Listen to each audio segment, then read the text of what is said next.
حضرت عمر رضی اللہ تعالیٰ عنہ کا دربار لگا ہے۔ ایک شخص کو پکڑ کر لوگ لے آتے کہ اس شخص نے ہمارے باپ کو قتل کر دیا۔ حضرت عمر رضی اللہ تعالیٰ عنہ نے پوچھا کیا ماجرا ہے بھائی؟ اس نے کہا جی واقعی میں ان کے باپ کا قاتل ہوں، لیکن میں نے قصداً قتل نہیں کیا۔ ہوا یہ کہ میں ایک مسافر ہوں، جا رہا تھا، راستے کے اندر سبز چراگاہ تھی، میرا اونٹ بھوکا تھا، اس چراگاہ میں داخل ہو گیا۔ اس کے بوڑھے باپ نے پتھر اٹھایا اور میرے اونٹ کو مارا، اس کی آنکھ نکل گئی۔ مجھے بڑا غصہ آیا، میں نے وہی پتھر اٹھا کر اس کے باپ کو دے مارا، لیکن وہ ایسے ٹکانے پہ لگا کہ اس کا باپ فوراً فوت ہو گیا۔ میرا قصد اور ارادہ نہیں تھا، لیکن بہرحال میں اس بات کا اقراری ہوں کہ میں نے اس کے باپ کو قتل کر دیا ہے۔ آپ جو حکم سنائیں میں اس کو قبول کروں، لیکن میں ایک مہلت مانگتا ہوں کہ میرے دوست، میرے بھائی کی کوئی رقم میرے ذمے ہے، میرے پاس اس نے امانت رکھی ہوئی ہے، اور وہ مجھے پتا ہے کہ میں نے کہاں چھپا کے رکھی ہوئی ہے۔ اگر آپ فیصلہ کر دیتے اور میری گردن کاٹتے جاتی ہے تو وہ امانت جو میں نے رکھی ہوئی ہے سنبھال کر کے، میرے علاوہ کوئی جانتا بھی نہیں ہے، تو وہ اس تک کون پہنچائے گا؟ اگر آپ مجھے 3 دن کی مہلت دے دیں تو میں جا کر کے اس کی امانت اس کو واپس کر کے پھر واپس آؤں گا، پھر یہ پھندا پھانسی کا میں اپنے گلے میں ڈلوانے کے لیے تیار ہوں۔ حضرت عمر رضی اللہ تعالیٰ عنہ نے فرمایا کہ کوئی شخص تیری ضمانت دے دے تو ہم تجھے چھٹی دینے کے لیے تیار ہیں۔ اس نے دائیں بائیں دیکھا، پورے مدینے میں اس کا کوئی شناسہ ہی نہیں تھا، واقف ہی نہیں تھا، ایک اجنبی شخص تھا۔ حضرت ابو ذر غفاری کھڑے ہو گئے، کہا حضرت عمر میں اس کی ضمانت دیتا ہوں۔ ضمانت دے دی گئی، وہ چلا گیا۔ تیسرے دن وعدے کا جو وقت تھا، لوگ جمع ہو گئے، دربار لگ گئے، ابھی تک آنے والا نہیں آیا ہے۔ لوگوں نے کہا ابو ذر تو نے غلطی کی ہے، ایک اجنبی کی ضمانت دی اور ابھی تک وہ نہیں آیا، اور میاں صاحب فرماتے ہیں ایک بار جو پھنگ اڑ جاندے اور پھر کدی نہ پھنس دے دے۔ ظاہر ہے وہ چلا گیا، واپس تو نہیں پلٹ کے گا، اسے پتا ہے کہ آگے سیدھی سیدھی میری موت ہے، تو تم نے یہ کیا غلطی کی؟ خیر، آپ نے فرمایا کہ اگر وہ نہ آیا تو یہ پھانسی کا پھندا میرے گلے میں ڈال لینا، لیکن بہرحال میں نے اس کی ضمانت دی۔ کچھ عرصہ بیتا کہ دور سے گرد و غبار اڑتا ہوا دکھائی دیا۔ جب صورت واضح ہوئی تو وہی شخص حضرت عمر فاروق رضی اللہ تعالیٰ عنہ کے دربار میں کھڑا ہو کہنے لگا حضرت کسی وجہ سے تاخیر سے پہنچا ہوں، معذرت چاہتا ہوں، اب جو حکم ہے پورا کریں۔ حضرت عمر رضی اللہ تعالیٰ عنہ اس کے پھانسی کے احکامات جاری کر چکے تھے۔ آپ نے فرمایا کہ ابو ذر یہ بتا کہ تو نے اس کی ضمانت کیسے دی جب تو اسے جانتا نہیں تھا؟ تو سن حضرت ابو ذر غفاری نے کیا کہا۔ کہا ایک اجنبی میرے محمد کے مدینے میں پناہ مانگ رہا تھا، اور اس نے چاروں سمت دیکھا اور کوئی شخص نہیں تھا جو اس کو امان دیتا اور اس کی ضمانت دیتا، تو میں نے اس لیے ضمانت دے دی کہ نہ بھی آیا کو اپنی جان چلی جائے گی، کل کو یہ تو نہیں کہے گا کہ محمد کے مدینے میں کسی نے ضمانت مانگی تھی، پورے شہر میں کوئی ضمانت دینے والا نہیں۔ اس کو کہا کہ انہوں نے تو ضمانت دے دی، میاں اب تو بتا کہ تو چلا گیا تھا، تجھے جانتا کوئی نہیں تھا، نہ پلٹ کے آتا تو تجھے کوئی پوچھنے والا نہیں تھا، تو نے یہ دوبارہ موت کے منہ میں کیوں اپنا سر رکھا ہے؟ تو اس نے کہا کہ میں نے کہا کہ ایک اجنبی کی ضمانت ایسے شخص نے دی ہے جو مجھے جانتا بھی نہیں ہے، اور اگر میں نہ گیا تو لوگ قیامت تک اجنبیوں پر بھروسہ نہیں کریں گے کہ اجنبی یوں سلوک کیا کرتے ہیں۔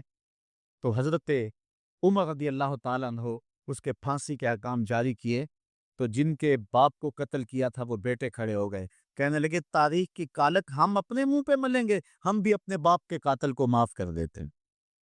یہ ہماری تاریخ ہے، یہ ہماری کہانی ہے، لیکن آج ہم کس جگہ پہ کھڑے ہیں اور کیا ہماری صورتحال ہے؟ نہ ہمارا کردار رہا اور نہ ہمارا کوئی تشخص رہا۔ آج ہم نے اپنا تشخص بھی مٹا کے رکھ دیا، اپنے طرز زندگی بھی بدل دی، نہ ہماری باطن کی وہ روشنی رہی، نہ ظاہری وہ صورت رہی کہ ہم پہچانے جائیں کہ حضور کے غلام، بلکہ آج بھانت بھانت کی بولیاں بول رہے ہیں۔ اقبال نے کیا کہا تھا؟ اپنی ملت پر قیاس اقوام مغرب سے نہ کر، خاص ہے ترکیب میں تجھے قوم رسول آج۔ حضرت عمر نکلے یروشلم میں، ایک اونٹ ہے، ایک غلام ہے، کبھی وہ سوار ہوتا ہے، کبھی آپ باری مقرر کی ہے۔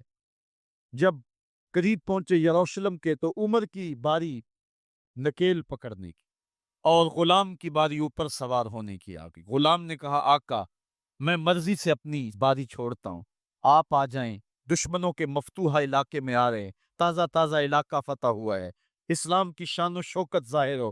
عمر نے کہا اسلام کی شان و شوکت ایسے ظاہر نہیں ہوتی ہے، اپنی باری پہ تم بیٹھو گے، اپنی باری پہ میں بیٹھوں گا۔ لوگ منتظر کھڑے ہیں، دور سے جب دیکھا کہا اس کی ہیبت سے کانپتے تھے ہم، یہ تو کوئی حبشی لگتا ہے، رنگ کالا ہے، ہونٹ موٹے ہیں، اس سے تو زیادہ حسین اس کا غلام ہے جو آگے آگے چل رہا ہے۔ حضرت ابو عبیدہ نے کہا دھوکہ کھا رہے ہو، ہمارا آقا وہ نہیں ہے جو اونٹنی کے اوپر سوار ہے، ہمارا آقا وہ ہے جو لگام تھامے آگے آگے چل رہا ہے۔ حضرت عمر رضی اللہ تعالیٰ عنہ کو آگے بڑھ کے جابیہ کے مقام پہ حضرت ابو عبیدہ بن جراح نے استقبال کیا، تو حضرت عمر آگے بڑھے اور انہوں نے آگے بڑھ کر کے حضرت ابو عبیدہ کے دونوں کندھوں پہ ہاتھ رکھا، اور سنو حضرت عمر نے کیا کہا، کہا لا الہ الا اللہ انا کننا اذل قوم فاعزنا اللہ بالاسلام۔ کہا کہ لا الہ الا اللہ، اے ابو عبیدہ بن جراح، ہم ایک ذلیل قوم تھے اور اللہ نے ہمیں اسلام کی وجہ سے عزت عطا کی ہے۔ اور میں تمہیں ایک تاریخ ساز بات کہنے لگا ہوں، اور وہ یہ ہے کہ جب تک ہم اس عزت والے اسلام کے دامن کو تھامے رہیں گے ہماری عزت قائم رہے گی، اور جب اسلام کے علاوہ کسی اور جگہ سے عزت ڈھونڈیں گے تو رسوا کر کے رکھ دیے جائیں گے۔ یہ ہے وہ خلاصہ جو حضرت عمر نے امتوں کے عروج و زوال کا بیان کیا ہے۔ اس امت کو جو خیرات ملی ہے تخت و تاج کی، وہ پینٹاگون سے نہیں ملی، وہ واشنگٹن سے نہیں ملی، وہ وائٹ ہاؤس سے نہیں ملی، وہ محمد عربی کے جوڑوں کا صدقہ ملی ہے۔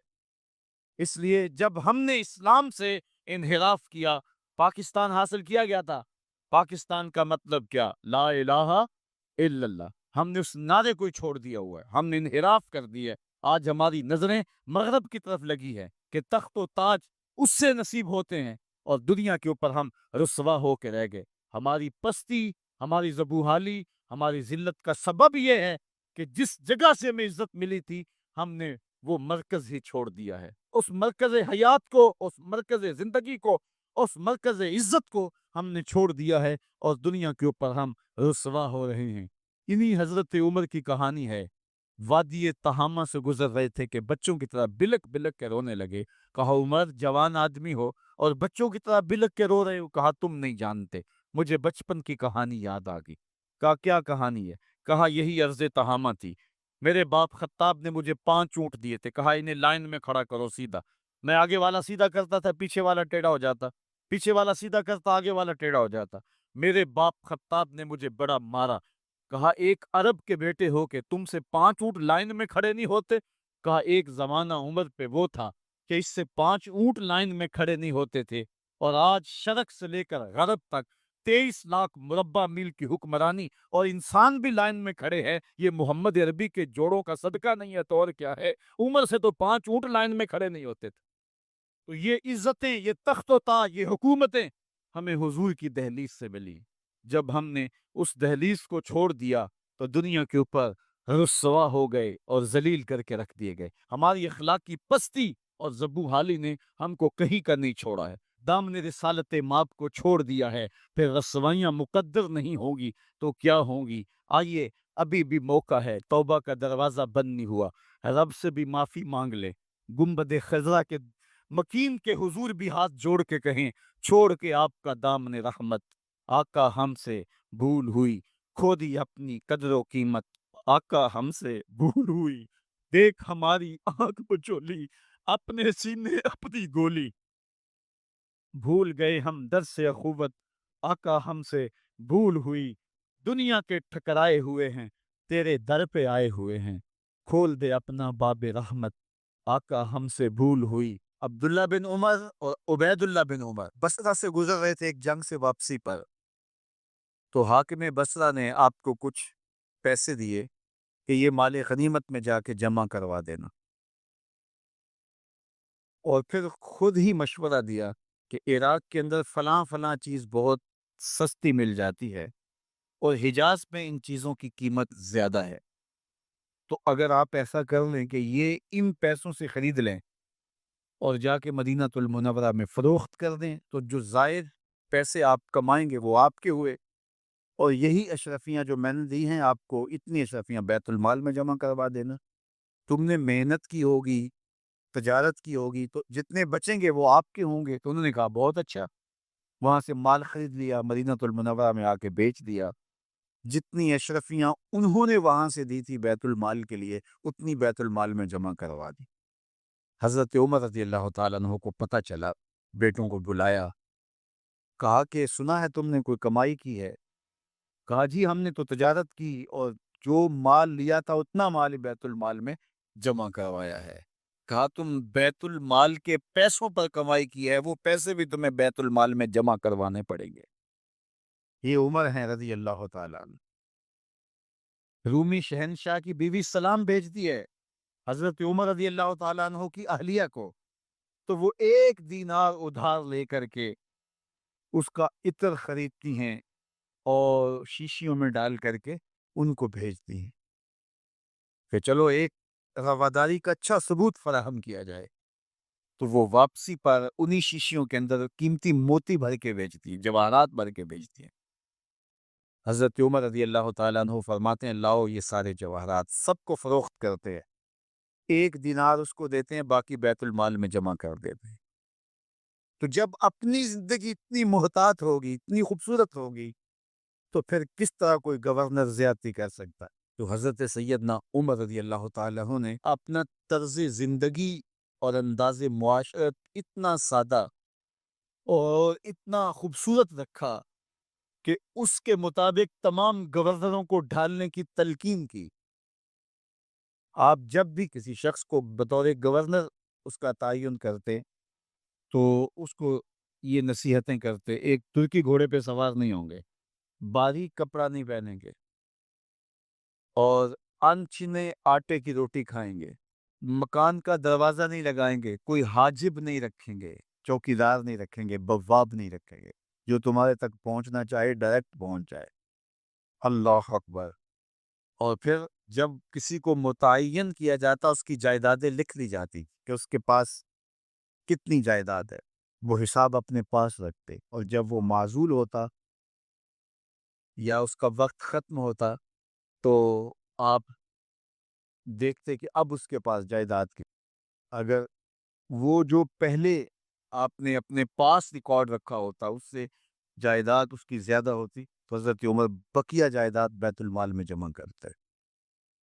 اللہ اکبر۔ اور یہ کیسے تھا؟ گورنر بول نہیں سکتا تھا، اس لیے کہ حضرت عمر کی اپنی بود و باش بھی اسی طرح کی تھی، اپنا طرز زندگی بھی اسی طرح کا تھا۔ مال غنیمت میں بہت ساری چادریں آتی ہیں جو سب کو تقسیم کر دی جاتی ہیں۔ خطبہ جمعہ دینے کے لیے آئے تو ایک شخص کھڑا ہو گیا، عمر خطبہ بعد میں سنیں گے، پہلے یہ بتائیں کہ یہ جو تم نے قمیض پہنی ہے یہ کہاں سے آئی ہے؟ مال غنیمت کے اندر جو چادریں آئی ہیں سب کے حصے میں ایک ایک چادر آئی، آپ دراز قد ہیں، ایک چادر سے قمیض نہیں سل سکتی، تو آپ کی قمیض کہاں سے آئی؟ پہلے اس سوال کا جواب دے دیجئے، پھر خطبہ سنیں گے۔ اللہ اکبر۔ آپ کے بیٹے کھڑے ہوتے ہیں، کہا ایک چادر سے میرے باپ کی قمیض نہیں بنتی تھی، میں نے اپنے حصے کی چادر بھی اپنے باپ کو پیش کی ہے۔ اس نے کہا اب سناؤ، اور ہم سنتے ہیں۔ یہ ہے حضرت عمر رضی اللہ تعالیٰ عنہ کی اپنی ذاتی زندگی۔ ایاز بن غنم کے بارے میں یہ پتہ چلتا ہے کہ وہ موٹے کپڑے نہیں، باریک کپڑے پہنتا ہے۔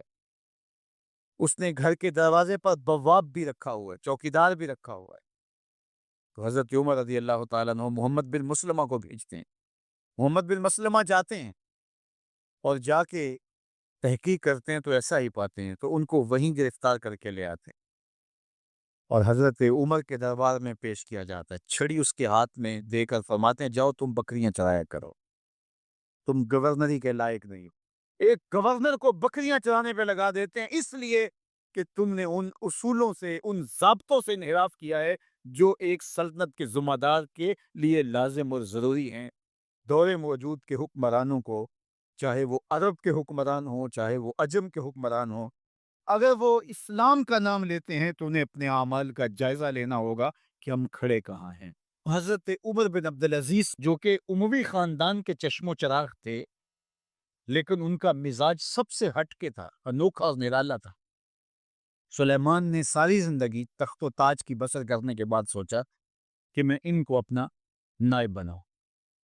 تو خیر، جب ان کا انتقال ہوا تو لوگ دمشق کی جامع مسجد میں جمع ہوئے اور وصیت نامہ پڑھا گیا۔ حضرت عمر بن عبدالعزیز کھڑے ہوئے، فرمائے لوگوں، نہ تو میری منشا تھی کہ مجھے خلیفہ بنایا جائے اور نہ مجھے اس بات کا علم تھا، یہ میری منشا اور آپ لوگوں کی مشاورت کے بغیر کیا گیا ہے، میں اس سے دستبردار ہوتا ہوں، آپ جس کو چاہیں اپنا خلیفہ مقرر کریں۔ تو لوگوں نے کہا آپ ہی ہمارے امیر ہیں، آپ ہی ہمارے خلیفہ۔ تو آپ نے فرمایا کہ جب تک اللہ کی اطاعت کرتا رہوں تب تک تمہارا خلیفہ۔ اور پھر آپ نے حکم نامہ جاری کیا کہ میری جتنی جائیداد ہے ساری بیت المال میں جمع کر بھیجے، اور جتنے بھی اموی شہزادے تھے ان کی جائیدادیں جو لوگوں کی ضبط کی ہوئی تھی سب کو بھگ صدقات ضبط کرنے کا حکم نامہ جاری۔ مسجد سے باہر نکلے تو آپ کے لیے شاہی سواری لائے گی، فرمایا میرا خچر کافی ہے۔ میں گھر پہنچے تو اپنی بیوی فاطمہ بنت عبد الملک سے کہا، جو بادشاہ کی بیٹی ہے، بادشاہ کی پوتی ہے اور 4 بادشاہوں کی بہن ہے، ناز و نعم میں پلی ہوئی ہے، کہا اگر میرے ساتھ تم رہنا چاہو تو تمہیں اپنے سارے زیورات، زر و جواہر، سارا مال بیت المال میں جمع کروانی اور فقیرانہ زندگی بسر کرنا ہوگی۔ اب اس پاک باز خاتون نے کہا کہ میں اس کے لیے تیار ہوں، میں فقیری کی زندگی کو ترجیح دیتی۔ اب حضرت عمر رضی اللہ تعالیٰ عنہ نے صرف 2 سال 5 ماہ اور کچھ دن حکومت کی اور 3 بر اعظموں پر سلطنت اسلامیہ پھیلی ہوئی، اور آپ روتے تھے کہ ان لوگوں کا حق بھی میرے اوپر بلا مطالبہ ہے جو دنیا کے کسی بھی خطے کے اوپر اس سلطنت کی حدود میں بستے ہیں۔ عید کا موقع آیا، عیدگاہ میں جب لوگ ایک دوسرے کو مل رہے تھے تو امیر المومنین کے بیٹوں کے کپڑے خستہ تھے، پرانے تھے، پیوند لگے ہوئے تھے۔ تو آپ نے اپنے بیٹوں سے کہا کہ تمہیں شرم تو آ رہی ہوگی کہ امیر المومنین کے بیٹے ہو کے تمہیں ڈھنگ کا لباس بھی دستیاب نہیں ہے۔ تو آپ کا ایک بیٹا عبد الملک بن عمر بن عبدالعزیز جو آپ کی زندگی میں انتقال کر گیا تھا، اس نے کہا ہمیں اس بات پہ فخر ہے کہ ہمارے باپ نے خیانت نہیں کی ہے، ہمارا باپ دیانتدار۔ جب گھر آتے ہیں تو آپ کی بیٹیاں آپ کو عید مبارک کہتی ہیں، آپ سے ملتی ہیں، لیکن منہ پہ کپڑا دھرا ہوا ہے۔ تو حضرت عمر رضی اللہ تعالیٰ عنہ عمر بن عبدالعزیز بولتے ہیں کہ بیٹی آپ نے چہرے کے اوپر کپڑا کیوں رکھا ہوا ہے؟ تو وہ کہتی ہم نے کچے پیاز سے آج کھانا کھایا ہے تو اس لیے ہم نے کپڑا رکھا ہے کہ آپ اس کی سمیل محسوس نہ کریں۔ تو حضرت عمر بن عبدالعزیز رو پڑتے ہیں اور فرماتے ہیں کہ کس باپ کا جی نہیں چاہتا کہ میری اولاد آسودہ ہو، لیکن میں آخرت سے ڈرتا ہوں۔ حضرت عمر بن عبدالعزیز رضی اللہ تعالیٰ عنہ کے 2 سال 5 ماہ اور چند دنوں کے اندر ایسا عدل پھیلتا ہے کہ لوگ کہتے ہیں ہمیں لگتا تھا آسمان اور زمین کے درمیان ترازو گاڑ دیا گیا ہے، ہر شے پوری پوری تولی جا رہی ہے، اور اتنی خوشحالی آتی ہے، اتنی خوشحالی آتی ہے، لوگ زکوٰۃ کے پیسے لے کے نکلتے ہیں، کوئی زکوٰۃ لینے والا نہیں ملے۔ ایک علاقے کے لوگ حضرت عمر بن عبدالعزیز کو خط لکھتے ہیں کہ حضرت زکوٰۃ کا کیا کریں؟ فرمائے غریبوں کو دے۔ کہا کوئی غریب رہا ہی نہیں، تو کہا کہ اچھا آپ اس طرح کریں کہ جن کی شادیاں نہیں ہوں ان کا مہر ادا کر کے شادیاں کروا دے۔ تو وہ جواب میں لکھتا ہے یہ بھی ہو چکا۔ تو کہا لوگوں کو قرضہ دے دیں، کہا کسی کو قرضے کی ضرورت ہی نہیں۔ تو پھر فرماتے ہیں اچھا غیر مسلموں کو قرضہ دیں تاکہ وہ کھیتی باڑی کر کے زراعت کے کام۔ یہ عمر بن عبدالعزیز پر عدل پھیلا، نور پھیلا، روشنی پھیلی، شہزادگی کی زندگی سے ایک دم اپنے آپ کو ایک چھوٹے سے کٹیا کے اندر محدود کر دیا۔ اللہ اکبر۔ حضرت عمر بن عبدالعزیز رضی اللہ تعالی عنہ مسلمانوں کے نامور خلیفہ ہے، اور ان کو ان کے عدل، ان کے انصاف اور رحیم نے 2 صفتیں بیان کی، توجہ ہو، ایک اس کی صفت ہے غالب اور ایک اس کی صفت ہے رحیم۔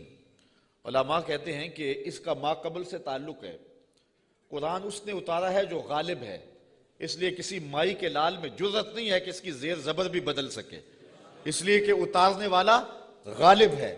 تو جب تک قرآن بولتا رہے گا، محبوب یہ گواہی موجود رہے گی اِنَّكَ لَمِنَ الْمُرْسَلِينَ، سارا زمانہ انکار بھی کرتا رہے، قرآن کی بولی تیری گواہی پیش کرتی رہے گی۔ اور دوسری صفت لگائی رحیم، قرآن اس نے نازل کیا ہے جو رحیم ہے۔ علماء فرماتے ہیں اس کی مناسبت کیا ہے؟ کہا کہ اس کے رحیم ہونے کی یہ تھوڑی دلیل ہے کہ رب ہو کے بندوں سے بات کر رہا ہے، اس نے قرآن اتارا ہے اور رب ہو کے بندوں سے ہم کلام ہو رہا ہے اپنے محبوب کی وساطت سے، تو یہ اس کے رحیم ہونے کی دلیل ہے۔ تو یہ اس نے نازل کیا جو غالب بھی ہے، جو رحیم بھی ہے۔ لِتُنذِرَ قَوْمًا مَّا أُنذِرَ آبَاؤُهُمْ فَهُمْ غَافِلُونَ، تاکہ تم اس قوم کو ڈر سناؤ جس کے باپ دادا نہ ڈرائے گئے تھے، تو وہ بے خبر ہیں، وہ غفلت میں ہیں۔ حضرت امام فخر الدین رازی فرماتے ہیں یا ما نافیہ ہے یا پھر یہ ما مصدریہ ہے۔ جن لوگوں نے اس کا ترجمہ کیا ہے عمومی طور پہ مفسرین ادھر ہی گئے ہیں کہ یہ ما نافیہ ہے، تو مفہوم ہوا کہ محبوب آپ اس قوم کو ڈرائیں، مدتیں ہوئی ان کے آباء و اجداد کو بھی کسی نے ڈر نہیں سنایا تھا، تو وہ غفلت میں پڑ گئے ہیں۔ حضرت عیسیٰ علیہ السلام کے اٹھائے جانے اور حضور کے پیدا ہونے کے درمیان 571 سال کا فاصلہ ہے، پھر 40 سال کے بعد حضور نے اعلان نبوت کیا، تو 611 سال ہو گئے تھے کہ قوموں نے وحی کا اجالا نہیں دیکھا تھا، اور اتنی دیر اندھیرے میں رہنے کے بعد اب روشنی ان کو عجیب لگتی تھی۔ طویل مدت اندھیرے میں بیٹھے رہے تو اچانک بجلی آ جائے تو پھر ایک دفعہ آنکھوں پر بوجھ ہوتا ہے، تو جو اتنا عرصہ کفر کے ظلمت قدے میں رہے اور اندھیروں سے نبھا کرنا ان کا مزاج بن گیا اور وہ ان کی فطرت بن گئی، جب وحی کا اجالا چمکا تو وہ انکار تو کریں گے، چونکہ وہ ان کی طبع کے اندر رچ بس گیا ہے اندھیرا۔ تو اب جس طرح چمگادڑ اندھیرے میں رہتی ہے تو سورج چڑھے تو وہ چھپ جاتی ہے، سورج کو دیکھ نہیں پاتی، آنکھیں بند کر لیتی ہے۔ تو اسی طرح جو لوگ اتنا طویل عرصہ اندھیرے میں رہے تھے، تو اب حضور کی نبوت کا سورج چمکا تو انہوں نے انکار تو کرنا ہی تھا، انہوں نے تو چھپنا ہی تھا، مخالفت تو کرنی تھی، اس لیے کہ اندھیرے کے خوگر بن گئے ہوئے تھے۔ فَهُمْ غَافِلُونَ، تو وہ غافل ہو چکے تھے، ان کی فطرت میں، ان کی طبع میں اور ان کے دل میں راسخ ہو چکے تھے اندھیرے۔ اب ان کو اچنبھا لگتا تھا روشنی عجیب لگتی تھی ان کو۔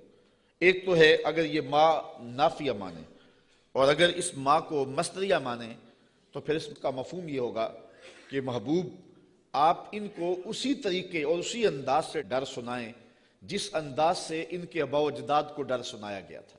آپ کوئی نیا طریقہ نہیں لے کے آئے، جو پیغمبروں کا طریقہ پہلے تھا، تنذیر کا، تبشیر کا، آپ اسی طریقے پہ آئے ہیں، اور جس طرح وہ لوگوں کو اور قوموں کو ڈر سناتے رہے ہیں، آپ بھی اسی طریقے پہ ان کو تنذیر کریں، ان کو ڈر سنائیں، ان کو تبشیر کریں، ان کو پیغام حق دیں۔ یعنی آپ کا وہی طریقہ ہوگا جو آپ سے قبل پیغمبروں کا طریقہ رہا ہے، اور جس طرح ان کے آباء و اجداد کو ڈرایا گیا، پیغمبروں نے ان کے بڑوں کو ڈرایا، ان کو بھی آپ اسی طریقے سے ڈرانے کے لیے آئے ہیں۔ اور دوسرا مفہوم جو معنافیہ کے ساتھ ہے کہ آپ اس قوم کو ڈرانے آئے ہیں، ان کو ڈر سنانے آئے ہیں، ان کو تنذیر کرنے آئے ہیں۔ مدتیں ہو گئیں کہ ان کے آباء و اجداد کو بھی کسی نے ڈر نہیں سنایا تھا، اب غفلتوں کے خوگر ہو گئے ہیں، اب عادی ہو گئے ہیں اندھیروں میں رہنے کے، تو تیری بات ان کو عجیب لگے گی، تو مخالفت بھی کریں گے، تانے بھی دیں گے، پتھر بھی اٹھائیں گے، اور گڑھے بھی کھودیں گے، کانٹے بھی بچھائیں گے، طائف کا بازار بھی سجے گا، مکے کی گلیوں میں دکھ بھی آئیں گے، احد اور بدر کی جنگیں بھی ہوں گی۔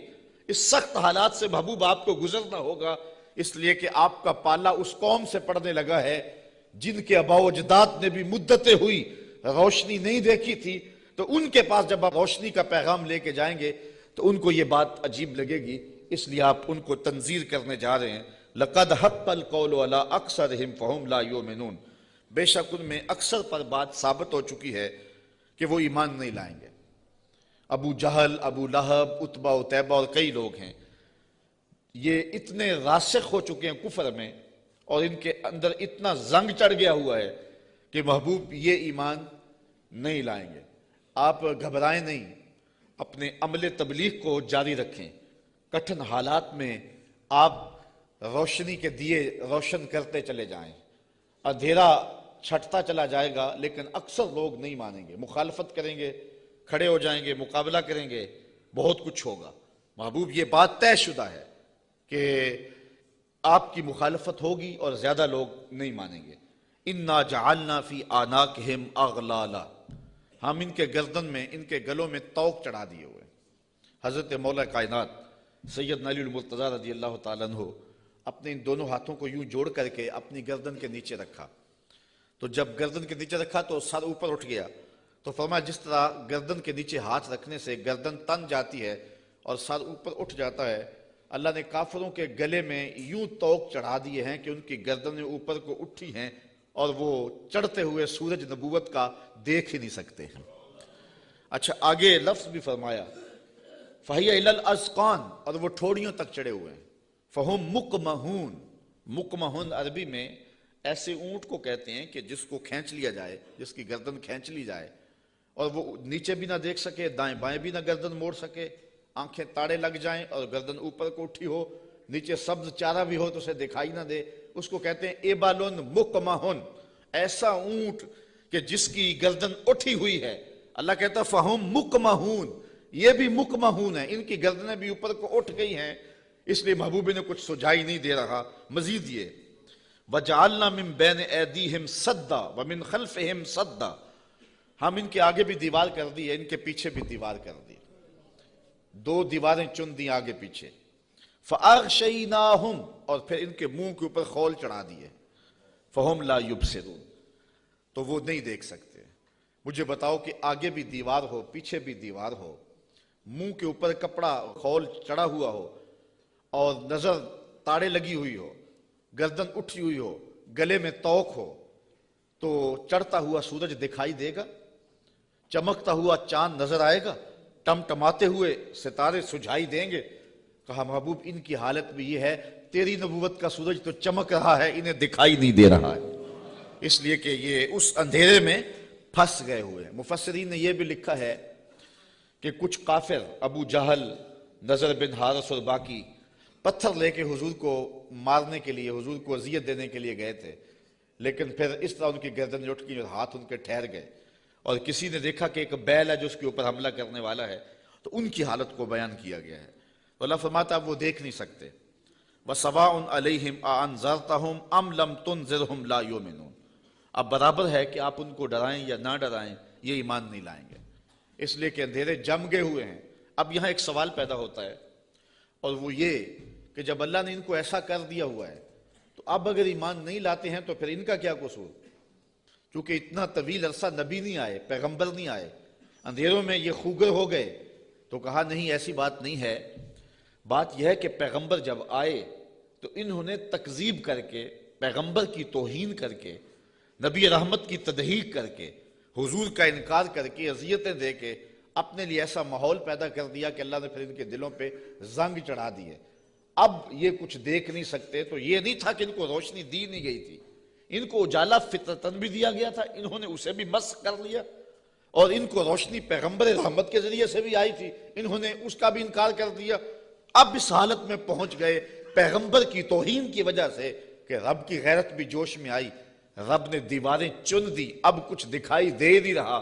یار اس سے بڑھ کر کیا بات ہے کہ چاند ٹکڑے ہو کے قدموں میں آئے اور یہ پھر بھی نہ مانے، سورج پلٹ کے اثر کے وقت پہ آئے، یہ پھر بھی نہ مانے، ابو جہل مٹھی میں کنکر لے کے آئے اور کہے آپ اللہ کے رسول ہیں، بتاؤ میری مٹھی میں کیا ہے، تو حضور بول کے کہیں میں بتاؤں یا جو مٹھی میں وہی بتا دے، تو اب بھی وہ نہ مانے اور کہے ھذا من سحر ابن ابی کبشہ، یہ ابو کبشہ کا جادو ہے جو سر چڑھ کے بول رہا ہے۔ تو یہ ان کے آگے پیچھے دیواریں نہیں ہیں تو اور کیا ہے، ورنہ اتنے واضح دلائل دیکھنے کے باوجود بھی ان کو نظر نہیں آ رہا، یا رشتہ دار بھی ہیں لیکن نظر نہیں آ رہا، پاس بیٹھتے بھی ہیں نظر نہیں آ رہا، اور بلال حبشے سے دیکھ رہا ہے، سلمان کو فارس سے دکھائی دے رہا ہے، اور صہیب کو روم سے نظر آ رہا ہے، کول ہندیاں بھی کہیں اپنا نہ جانے، دل والے آکھیا دلدار آگے۔ تو یہ اپنی اپنی قسمت کی کہانی ہے، تو کہا محبوب آپ ان کو ڈرائیں یا نہ ڈرائیں یہ ایمان نہیں لائیں گے۔ انما تنذر من اتبع الذکر وخشی الرحمن بالغیب فبشرہ بمغفرۃ واجر کریم۔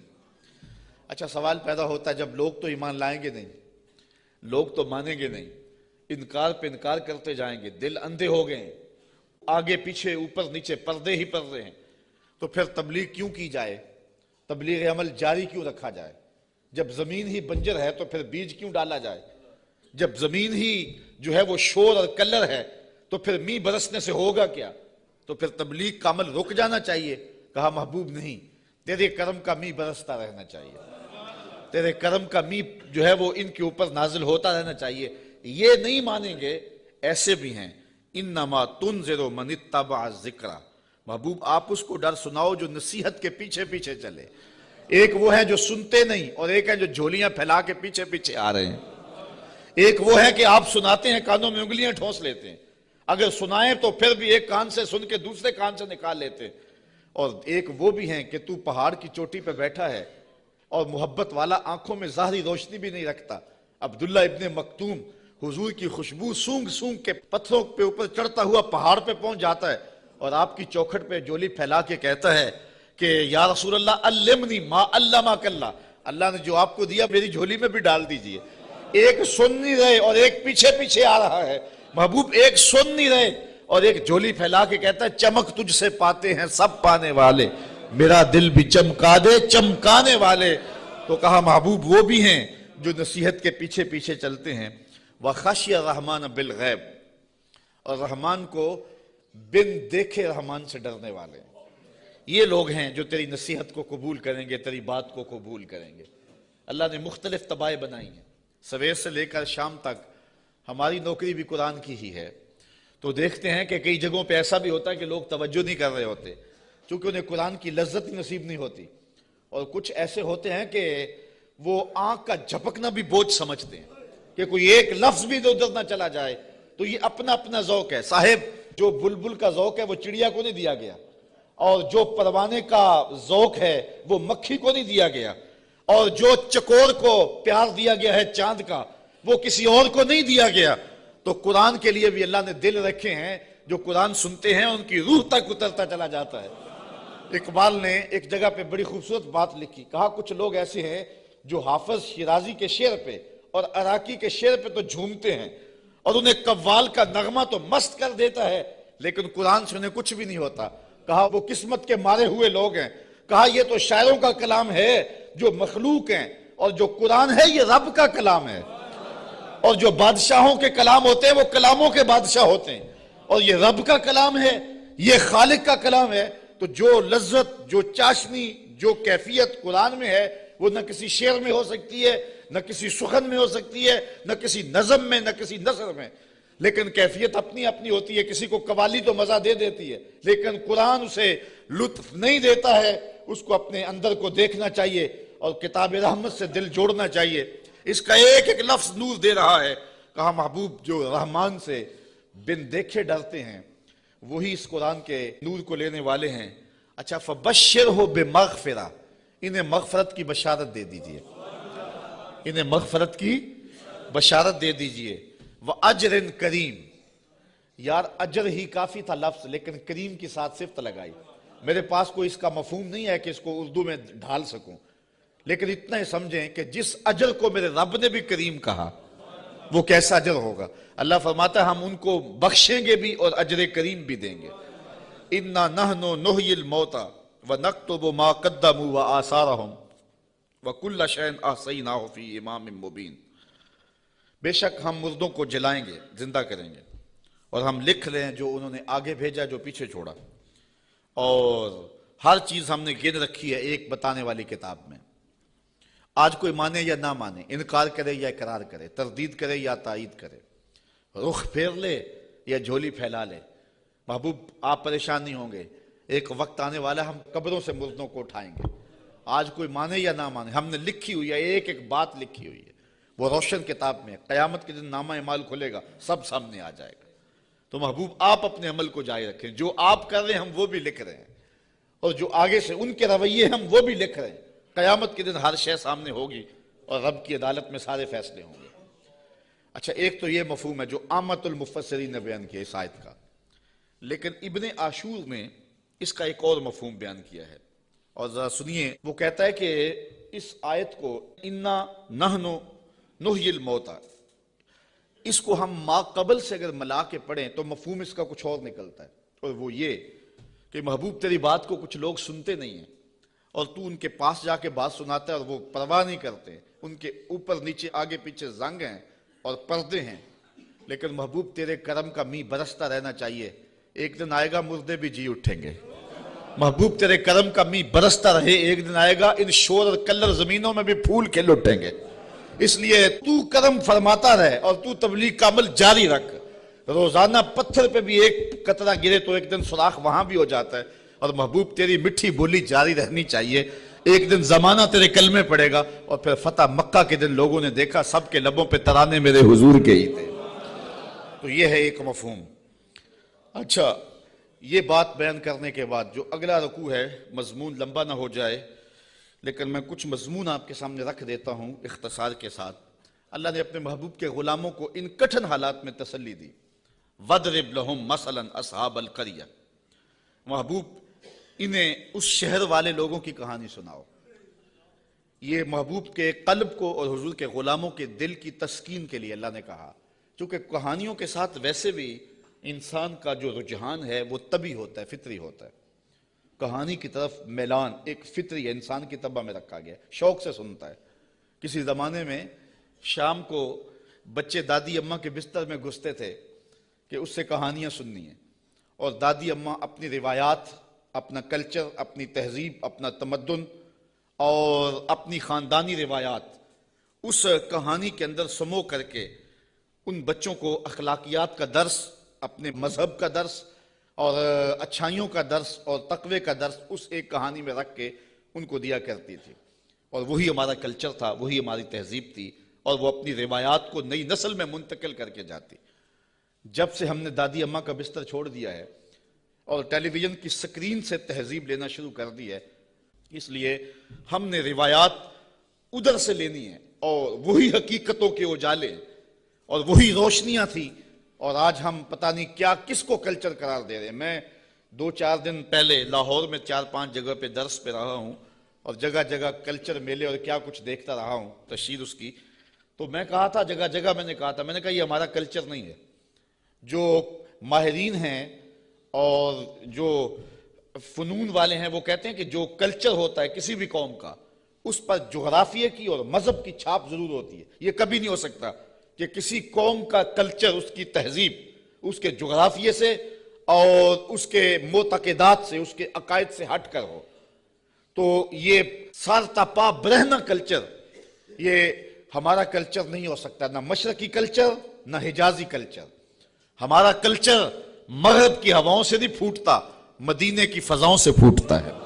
اپنی ملت کا قیاس اقوام مغرب سے نہ کر، خاص ہے ترکیب میں تجھے قوم رسول ہاشمی. آج جو کلچر ہمیں دیا جا رہا ہے وہ قطعاً ہماری روایات نہیں ہے، ہمارا کلچر نہیں ہے، ہمارا تمدن نہیں ہے، ہماری تہذیب نہیں ہے. تو بہرحال دادی اماں سے وہ کہانیاں سننا، یہ شوق اور رجحان یہ فطری ہے.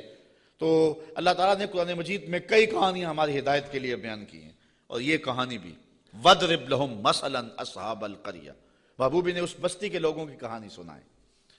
وہ ایک بستی تھی جس کا نام تھا انطاکیہ، اور یہ شام کے غربی علاقے میں واقع ہے.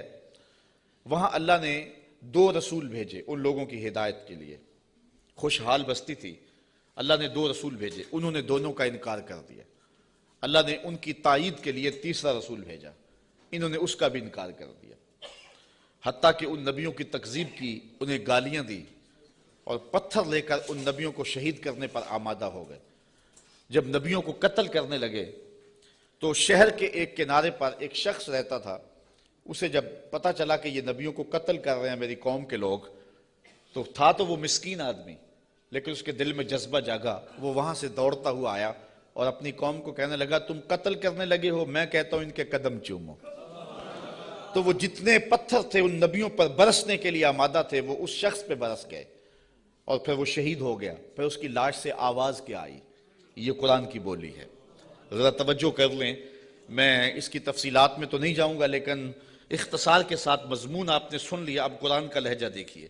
وَضْرِبْ لَهُمْ مَثَلًا أَصْحَابَ الْقَرْيَةِ، محبوب نے اس بستی کے لوگوں کی کہانی سنائیے، اِذْ جَاءَهَا الْمُرْسَلُونَ، جن کے پاس رسول آئے، اِذْ أَرْسَلْنَا إِلَيْهِمُ اثْنَيْنِ، ہم نے ان کی طرف 2 رسول بھیجے، فَكَذَّبُوهُمَا، اس قوم نے ان دونوں کی تکذیب کر دی، فَعَزَّزْنَا بِالثَّالِثِ، ہم نے تیسرا بھیجا، فَقَالُوا إِنَّا إِلَيْكُمْ مُرْسَلُونَ، ان رسولوں نے کہا کہ ہم تمہاری جانب رسول بن کے آئے ہیں۔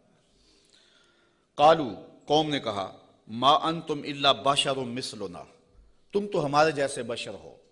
یہ بدبخت اور بد نصیب قوموں کا مزاج رہا ہے کہ پیغمبروں سے روشنی اور نور لینے کی بجائے ان کو بشر کہہ کے ان کی رحمتوں سے اور ان کے دامن سے پھوٹتی ہواؤں سے اور ان کے سینے سے نکلتی شعاؤں سے اور ان کے من سے وابستہ روشنیوں سے اپنے آپ کو محروم کر لیتے ہیں، اور ان کا چلنا پھرنا اور ان کا اٹھنا بیٹھنا، ان کا شادی اور نکاح کرنا اور ان کا بال بچوں میں رہنا اور ان کا بازار میں آنا جانا، اس کو وہ کہتے ہیں کہ یہ اگر نبی ہوتے تو یہ کیوں ہوتا۔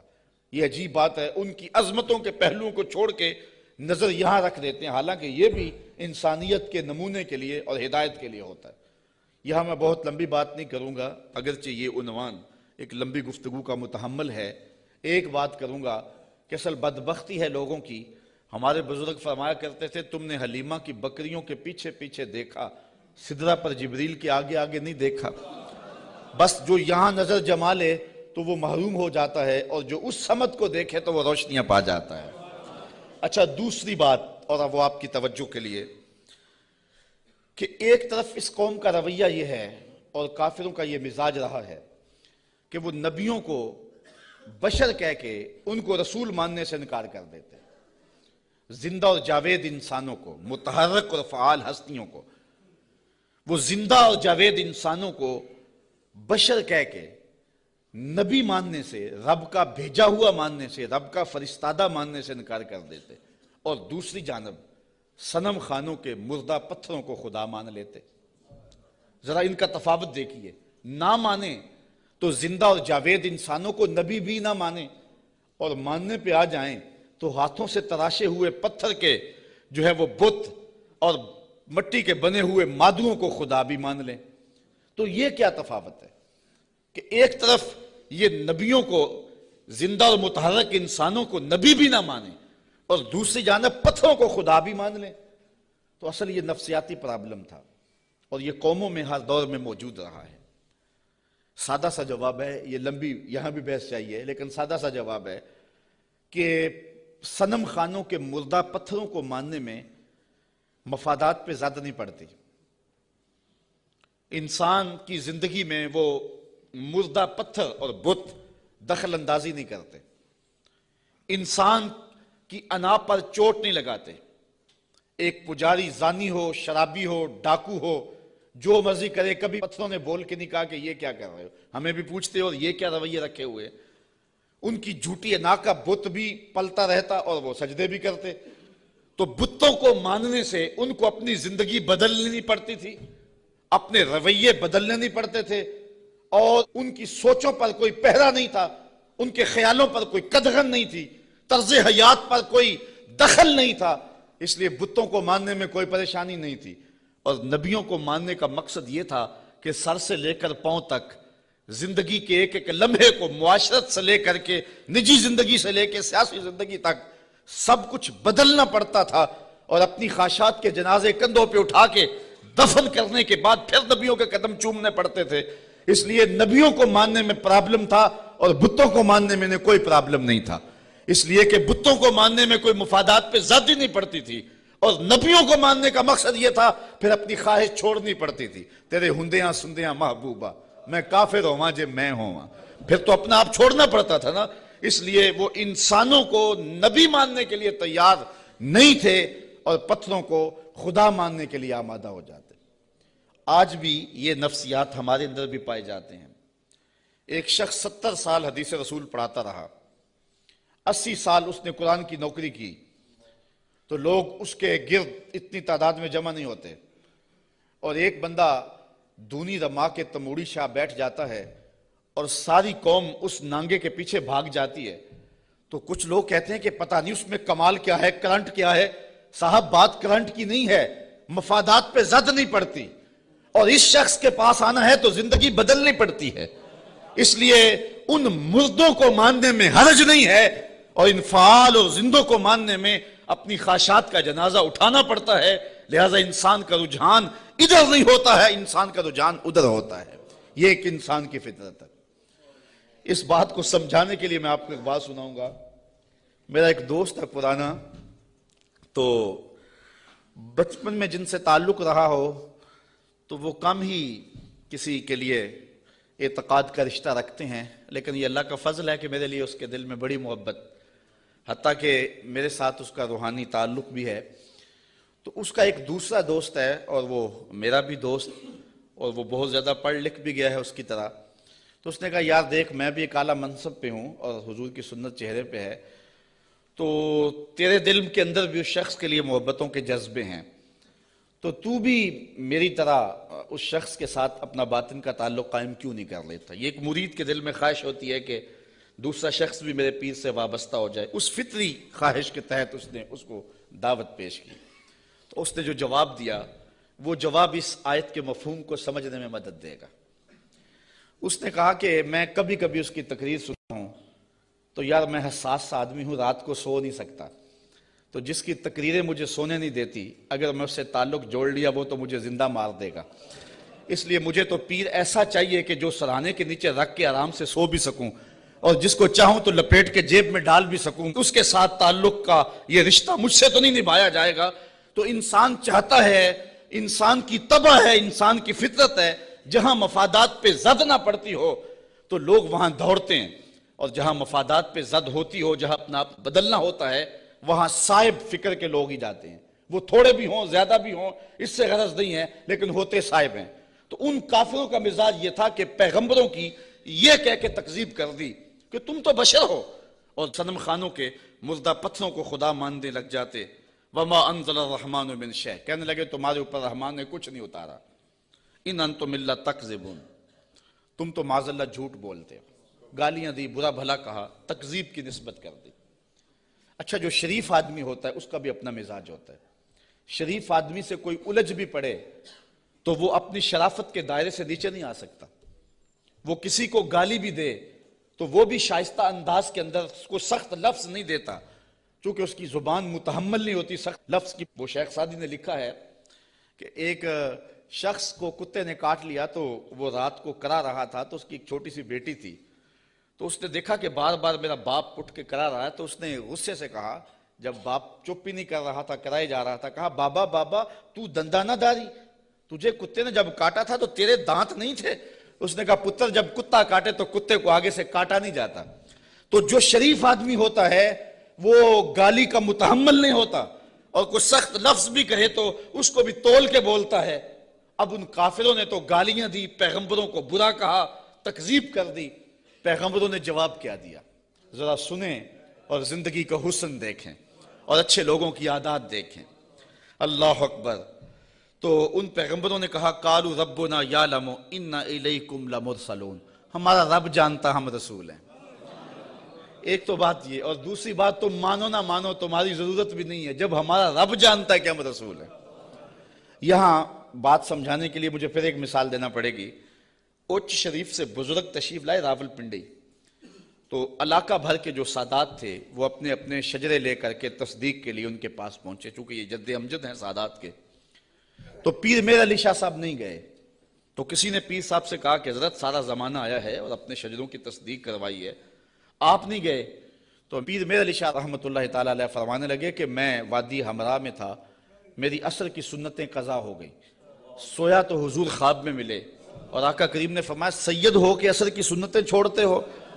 تو کہا میرے لیے یہ سند ہی کافی ہے کہ حضور نے کہہ دیا سید ہو کے عصر کی سنتیں چھوڑتے ہو، جب حضور نے سید کہہ دیا اب مجھے کسی اور کی تصدیق کی لوڑ ہی نہیں ہے۔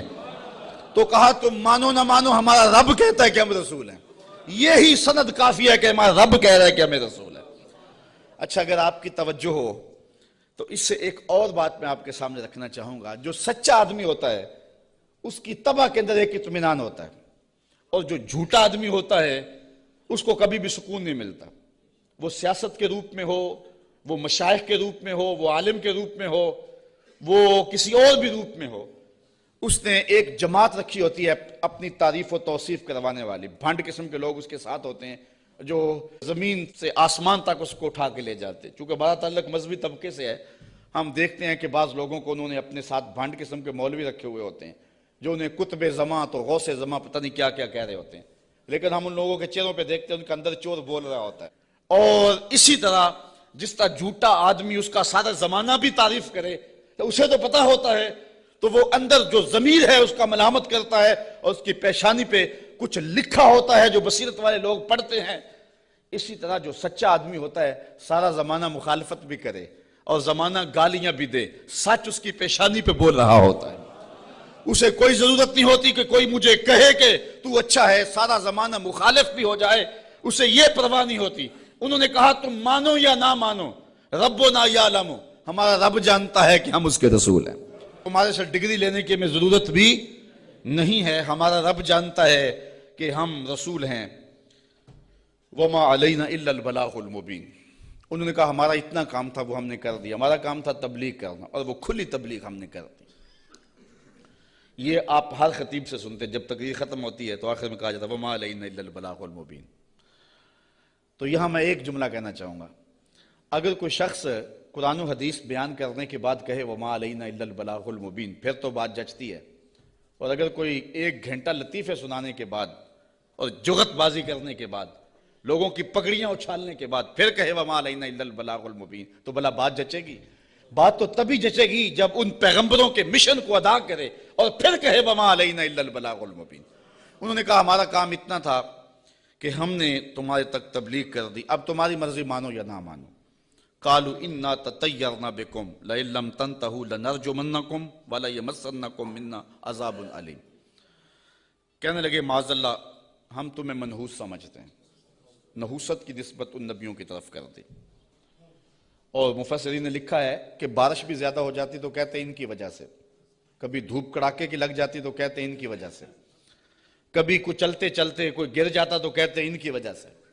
یعنی جو بھی انہیں کوئی تکلیف پہنچتی تو وہ الزام دیتے پیغمبروں پہ کہ یہ آئے ہیں 3 لوگ ہماری بستی میں، اس وجہ سے ہمیں یہ تکلیفیں آ رہی ہیں. انہوں نے کہا لئن لم تنتہوا، اگر تم نہ رکے باز نہ آئے. اس قوم نے ان 3 پیغمبروں کو الٹیمیٹم دیا، اگر تم نہ رکے تبلیغ کا عمل نہ چھوڑا لنرجمنکم، ہم تمہارے اوپر پتھر برسائیں گے، ولیمسنکم منا عذاب علیم، اور بے شک ہمارے ہاتھوں تم بہت دکھ میں مبتلا ہو جاؤ گے، تمہیں بڑی سزا دیں گے، تکلیف دیں گے. انہوں نے جواب میں کیا کہا؟ قالوا طائرکم معکم، کہا تمہاری نحوست تمہارے ساتھ، تمہاری نحوست تمہارے ساتھ ہی ہے. اَإِن ذُكِّرْتُمْ، تم یہ سب کچھ اس لیے کر رہے ہو کہ ہم تمہیں نصیحت کر رہے ہیں، ہم تمہیں ڈرا رہے ہیں، تمہیں ہم تذکیر کر رہے ہیں. اور جس کے اندر چور ہو تذکیر اس کو دکھن دیتی ہے اور اس کو تکلیف ہوتی ہے. بل انتم قوم مسرفون، تم حد سے تجاوز کرنے والے لوگ ہو. اچھا جب انہوں نے یہ کہا تو قوم نے پتھر پکڑ لیے، کسی نے چھری پکڑی ہے، کسی نے تلوار پکڑی ہے، کسی نے ٹوکا پکڑا ہے، کسی نے کلہاڑا پکڑا ہے، کسی نے پتھر پکڑے ہیں، کسی نے ڈنڈا پکڑا ہے، جو کسی کے ہاتھ میں آیا.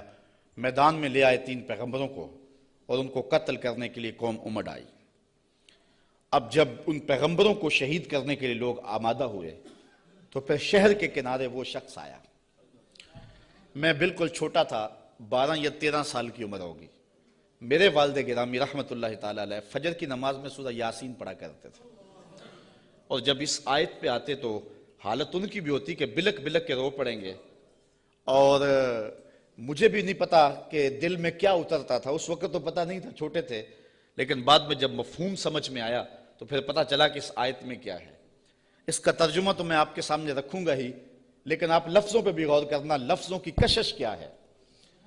وہ حبیب نجار نامی شخص تھا جو شہر کے کنارے ایک جو ہے وہ غار میں رہتا تھا، اور جب یہ انطاکیہ میں پیغمبر داخل ہوئے تو سب سے پہلے ملاقات اس سے ہی ہوئی.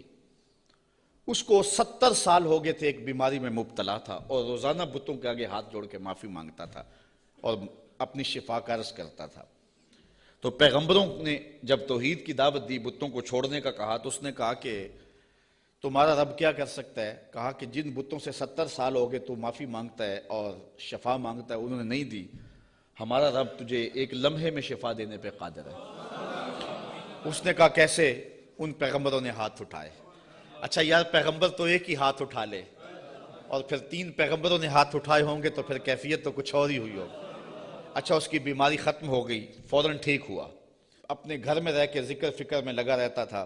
یہ پیغمبر تبلیغ کرتے رہے۔ جب قوم نے ان پیغمبروں کو شہید کرنے کا ارادہ کر لیا، وہ دور شہر کے کنارے پہ رہتا تھا اور اس کا گھر کوئی اونچائی پہ تھا اور کسی غار میں رہتا تھا۔ اس نے دیکھا کہ میدان میں لوگ جمع ہیں اور نبیوں کو شہید کرنے پہ آمادہ ہیں، پھر وہ وہاں سے آیا۔ اب قرآن کے لفظ یہاں دیکھیے، یہی حبیب نجار صاحب یاسین ہے۔ ذرا غور تو کرو، قرآن کی نوکری کرنے والوں، دعوت دین دینے والوں، اپنے آپ کو بہت بڑا سمجھو اس اعتبار سے کہ تمہیں یہ سعادت مندی نصیب ہوئی ہے۔ اللہ نے کس اہتمام سے شخص کا ذکر کیا۔ پھر کیا ہوا؟ وَجَاءَ مِنْ أَقْصَى الْمَدِينَةِ رَجُلٌ يَسْعَى، شہر کے پرلے کنارے سے ایک مرد دوڑتا ہوا آیا۔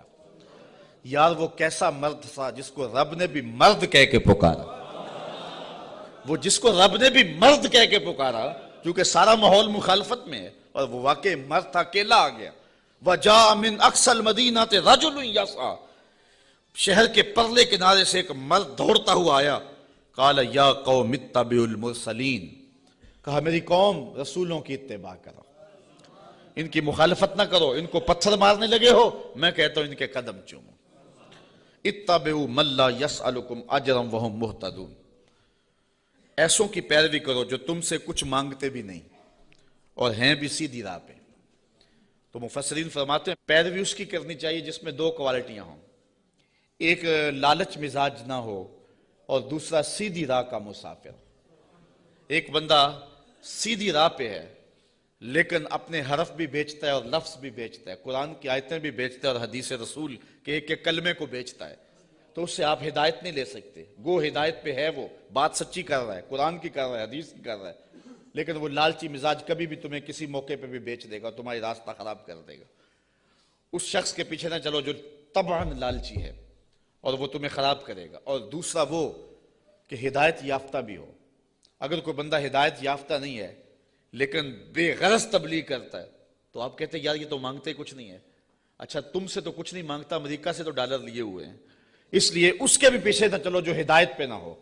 2 شرطیں قرآن نے بیان کی ہے، ایک ہدایت پہ ہو اور دوسرا تم سے طلب کچھ نہ کرتا ہو۔ مجھے معاف کرنا، میں پہلے بڑا ماتوب ہوں، لیکن آج جو قیامت توڑی جا رہی ہے، چاہے نعت خانوں کے روپ میں ہو یا علماء کے روپ میں ہو، یہ جو پہلے ایڈوانس لیے جاتے ہیں اور بعد میں نذرانے وصول کیے جاتے ہیں، اور یہ کیا کیا ریٹ مقرر ہوئے ہیں، یہ کس دین کی کہانی ہے؟ نہ یہ قرآن میں ہے، نہ حدیث میں ہے، نہ رسول کریم کا یہ طریقہ ہے۔ میں قرآن کی کہانی آپ کے سامنے رکھ رہا ہوں۔ اتبعوا من لا یسألکم اجرا، اس کے پیچھے چلو جو تم سے مانگتا کچھ نہ ہو، وہم مہتدون، اور وہ ہدایت والے بھی ہوں۔ یہ اس حبیب نجار نے اپنی قوم سے کہا۔ تبلیغ کا ایک طریقہ بھی دیکھیے، آج حکمت سے بات کرنے کو لوگ بزدلی کہتے ہیں، کہتے ہیں یہ بزدل ہے، یہ گالیاں نہیں دیتا، یہ کمزور آدمی ہے، اس لیے وہ کسی پہ اٹیک نہیں کرتا، جبکہ تبلیغ کی حکمت کو کبھی بھی ہاتھ سے نہیں جانے دینا چاہیے۔ مجھے بتاؤ کہ سارا مجمع مخالف ہے اور سارا زمانہ دشمن ہے، اور جو اکیلا ہی اپنی غار سے نکل کے آیا وہ بزدل تھا یا دلیر تھا؟ قرآن نے بھی اس کو مرد کہا ہے نا، لیکن اس کا تبلیغ کا سٹائل دیکھیے، اس نے یہ نہیں کہا کیوں نہیں مانتے، اس نے بھی تبلیغ کا سٹائل یہ دیا، کہا میں اس کو کیوں نہ پوجوں جس نے مجھے پیدا کیا ہے۔ دیکھو تبلیغ کا مقصد اگلے کو سوچنے کا موقع بھی دینا ہے۔ اگر اس پہ اٹیک کر دیا جائے، کسی کو پتھر مارنے، پھر اس کو بات نہیں آپ سنا سکتے۔ تو اگر وہ کہتا نا حبیب نجار کہ تم کیوں نہیں مانتے اس کو جس نے تمہیں پیدا کیا ہے، تو وہ ہاتھ میں پتھر تو پہلے پکڑے ہوئے تھے، فوراً برس جاتے، تبلیغ کا موقع ہی نہ ملتا۔ اس نے یہ بات اپنے اوپر کہی اور سوچنے کا موقع ان کو دیا، کہا میں اس کو کیوں نہ پوجوں جس نے مجھے پیدا کیا۔ تو سوچنے کا موقع ہے نا کہ ہم اس کو کیوں نہ پوجے جس نے ہمیں پیدا کیا۔ پھر کہا وَإِلَيْهِ تُرْجَعُونَ، تم نے پلٹ کے بھی اس کے پاس جانا ہے. پھر مخاطبہ ہو گیا. آگے دیکھیے أَأَتَّخِذُ مِن دُونِهِ آلِهَةً، کیا میں اسے معبود بناؤں اللہ کے سوا؟ إِن يُرِدْنِ الرَّحْمَنُ بِضُرٍّ لَا تُغْنِ عَنِّي شَفَاعَتُهُمْ شَيْئًا، اگر رحمان میرا کچھ برا چاہے تو ان کی سفارش میرے کچھ کام نہ آئے. وَلَا يُنْقِذُونَ، اور نہ وہ مجھے بچا سکیں. إِنِّي إِذًا لَفِي ضَلَالٍ مُبِينٍ، اگر میں ایسا کروں پھر تو کھلی گمراہی میں ہوں. سب کچھ اپنے اوپر اس نے کہا. اگر ایسا کروں، میں نہ مانوں تو پھر، حالانکہ وہ تو مانتا تھا لیکن اس نے بات اپنے پہ رکھی اور انہیں سوچنے کا موقع فراہم کیا. بہرحال حجت پوری کر لی. مبلغ کا کام تبلیغ حکمت سے کر لینا. اب کسی کی قسمت ہو مان لے، کسی کی قسمت ہو نہ مانے. جب یہ ساری بات اس نے کر لی پھر اس نے کہا انی آمنت بربکم فاسمعون، میں تمہارے رب پہ ایمان لایا ہوں، سن لو. ایمان تو وہ پہلے لا چکا تھا، اب اس نے اپنے ایمان کا اعلان کیا پورے شہر میں. انی آمنت بربکم، میں تمہارے رب پہ ایمان لایا. مفسرین نے اس پہ بھی بات کی ہے، بے ربی کیوں نہیں کہا؟ گویا یہ ان کے عقیدے پہ قدغن لگائی کہ تم غلط ہو، تم مانو نہ مانو رب تمہارا بھی رب بھی ہے، اس لیے میں تمہارے رب پہ ایمان لاتا ہوں. فاسمعون، سن لو. اچھا، جب اس نے یہ بات کہی نا تو وہ جتنے بھی پتھر نبیوں پہ برسنے پہ آمادہ تھے سارے اس پہ برس گئے. مفسرین نے بہت کچھ لکھا ہے. گڑھا کھود کے اس کے اندر ڈال کر کے اوپر سے ملبہ انڈھیل دیا. ایک روایت ہے کہ پتھر مار مار کے انہیں شہید کر دیا. ایک روایت یہ ہے کہ آرا رکھ کے سر سے پاؤں تک چیر دیا گیا، اور بھی جو بھی ان کے پاس ہو سکا انہوں نے اس کو شہید کر دیا. پتھر مار رہے ہیں اس کے بدن کو. اب جب اس کی روح بدن کو چھوڑ رہی ہے، اب قرآن کا سٹائل دیکھیے، انداز دیکھیے. کی لدخل الجنہ، رب نے 8 دروازے کھول کے کہا جس دروازے سے آنا چاہتا ہے آ جا. جنت کے 8 دروازے میرے بندے تیرے لیے کھلے ہوئے. کیلا، اسے کہا گیا ادخل الجنہ، جنت میں آ جا. خوشبوئیں آ رہی ہیں جنت کی، حوریں جو ہیں وہ پھول لیے کھڑی ہیں، غلمان حاضر ہیں. اچھا، یہاں میں ایک بات کہنا چاہتا ہوں یار. وہ کسی نے کہا کہ مزہ تو مرندہ تب آئے کہ جب محبوب کے قدموں میں ہوں. کیسی شہادت تھی جس شہادت کے گواہ 3 نبی تھے. کیسا شہید تھا جس کی شہادت کے گواہ 3 پیغمبر تھے، اور پھر تبلیغ کرتے ہوئے شہید ہوا. اور پھر کتنا خوش نصیب ہے جس کو رب بھی کہہ رہا ہے جی آیا نو، جس کو رب بھی کہہ رہا ہے خوش آمدید، جنت کے دروازے کھلے ہیں. کی لدخل الجنہ، جنت میں آ جا. اچھا، یہ تو اللہ کی طرف سے ناز برداریاں تھی اپنے بندے کو. اب جو اس کی کیفیت تھی، حضرت عبداللہ ابن عباس کہتے ہیں کہ جب اس حبیب نجار کو لوگ پتھر مار رہے تھے اور اس کی روح نکل رہی تھی اور وہ ساتھ بولتا کہہ رہا تھا مالک میری قوم کو ہدایت دے دے، انہیں پتہ نہیں ہے اس لیے مجھے مار رہی. انہیں کیا پتا کہ پیغمبروں کی اتباع کتنی بڑی دولت ہے. مالک ان کو ہدایت دے دے. اب جب اس کی روح پرواز کر گئی، اللہ نے جنت کے دروازے کھول دیے، تو پھر کیا ہوا؟ اب ان لفظوں پہ قربان ہونے کو جی چاہتا ہے. ویسے تو قرآن کا ایک لفظ پہ نثار ہو جائیں، لیکن مبلغین کو، اگر یہاں مبلغین موجود ہیں تو میں مبلغین کو کہتا ہوں کہ جو اپنے سامعین ہیں، جو آپ کی بات سنتے ہیں، ان کی قدر سیکھیں اور ان کی تذلیل نہ کیا کریں. آج سامعین کو کوسنے دیتے اگر وہ بلند آواز سے سبحان اللہ بھی نہ کہیں. یار یہ تو حضور کے غلام ہیں، اگر کافر بھی ہوں تو جو مبلغ ہوتا ہے وہ باپ سے زیادہ پیار کرنے والا ہوتا ہے، اس کے دل میں جذبے ہوتے ہیں. مجھے کسی نے کہا کہ آپ 8 یا 10 یا 6 سال ہو گئے مختلف جگہوں پہ درس قرآن دیتے ہوئے، تو یار کوئی 3 سال 4 سال مسلسل نعت خواں آئے کسی مجلس میں اور وہ پیسے بھی بے شمار لیتا ہے تو لوگ اس کی تاج پوشی کرتے ہیں کہ اس کی بڑی خدمات ہیں. آپ کی کسی شہر میں تاج پوشی کی گئی ہے. میں نے کہا یار اس سے بڑا اعزاز کیا ہے کہ اتنے لوگ کتاب رحمت کو سننے کے لیے آتے ہیں اور ان کے آنکھوں میں جو پیار لکھا ہوا ہوتا ہے اور ان کی پیشانیوں پہ جو محبت لکھی ہوئی ہوتی ہے، ساری زندگی کی تھکن جو ہے وہ ایک مسکراہٹ سے دور ہو جاتی ہے. تو یہ تو دنیا کی چیزیں ہیں، ان کی تو حیثیت ہی نہیں ہے، ان چیزوں کی تو اوقات ہی باقی نہیں رہتی. اگر بعد میں ان کے خلاف باتیں کرتے رہے اور ویسے ان کے سر پہ تاج پہناتے رہے تو یہ تو کوئی بات نہ ہوئی. پیار وہ ہوتا ہے جو دل دیتا ہے.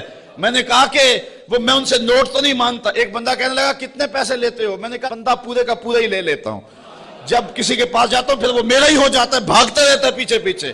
وہ کہتے ہیں جی رضا صاحب لیتا کچھ نہیں, میں کہتا ہوں میں چھوڑتا کچھ نہیں ہوں, وہ سارے کا سارا ہی میرا ہو جاتا ہے, وہ سب کچھ قربان کرنے کے لیے تیار ہو جاتا ہے. تو یہ کتنا بڑا اعزاز ہے. تو جو مبلغ ہوتا ہے, مبلغ وہ پیار کرتا ہے بیٹوں سے زیادہ اپنے جو ہے وہ محبت کرنے والوں سے, اور جن کو تبلیغ کر رہا ہے. اب یہ تو حضور کے غلام ہیں جن کی ہم لوگ تذلیل کرتے ہیں. کسی کو کہتے ہیں یہ چاول کھانے آگے ہوئے ہیں, کسی کو کہتے ہیں یوں جی سبحان اللہ نہیں کہہ رہے, کیا کیا بولیاں بولی جاتی ہیں. یہی وجہ ہے کہ لوگ دین سے دور ہوتے چلے جا رہے ہیں. مبلغین کو اپنے منصب کا ہی نہیں پتا, اور سینوں کے اندر وہ درک ہی نہیں ہے جو ایک مبلغ کے سینے میں ہونا چاہیے. یہ کافر ہیں کافر, اور پتھر مار رہے ہیں, اور حبیب نجار کو شہید کر دیا ہے. جب روح اڑی نا بدن سے, اور وہ اس بدن کو بھی نوچ رہے تھے, بوٹیاں کھینچ رہے تھے, اور حبیب نجار کی روح جو ہے وہ پرواز کر کے اوپر آ جاتی ہے. اور اس کی آواز کیا ہے بولی ذرا دیکھیے, قرآن بتاتا ہے. قالا, حبیب نجار نے کہا, حبیب نجار نے, جس کی بوٹیاں نوچ رہے ہیں. اللہ اکبر. یہاں تو پیسے نہ دیے جائیں تو ناراض ہو جائیں, ساؤنڈ سپیکر اچھا نہ ہو تو وہ تذلیل کریں ساؤنڈ والے کی, الیاذ باللہ. یہاں تو یہ ہے کہ اچھا کھانا نہ دے تو جو ہے وہ تقریر میں تبصرہ کر دیں, لیکن وہاں ماجرا کیا, بوٹیاں نوچ رہے ہیں. اور میں اپنی بات نہیں کہہ رہا, قرآن بتا رہا ہے. جب وہ بوٹیاں نوچ رہے ہیں, وہ حبیب نجار کیا کہہ رہے ہیں, قالا یا لیتا قومی یعلمون, کاش میری قوم مجھے دیکھتی, میری بوٹیاں نوچنے والے مجھے دیکھتے. بما غفر علی ربی, میرے رب نے مجھے بخش دیا ہے, میرے رب نے مجھے بخش دیا ہے. اچھا بخشا کیوں ہے؟ مفسرین نے یہاں 3 قول بیان کیے ہیں. حبیب نجار کہتا ہے میری قوم کو پتہ چل جائے کہ میرے رب نے کیوں بخشا ہے. ایک تو وجہ یہ ہے کہ میں نے ان پیغمبروں کے قدم چومے, مجھے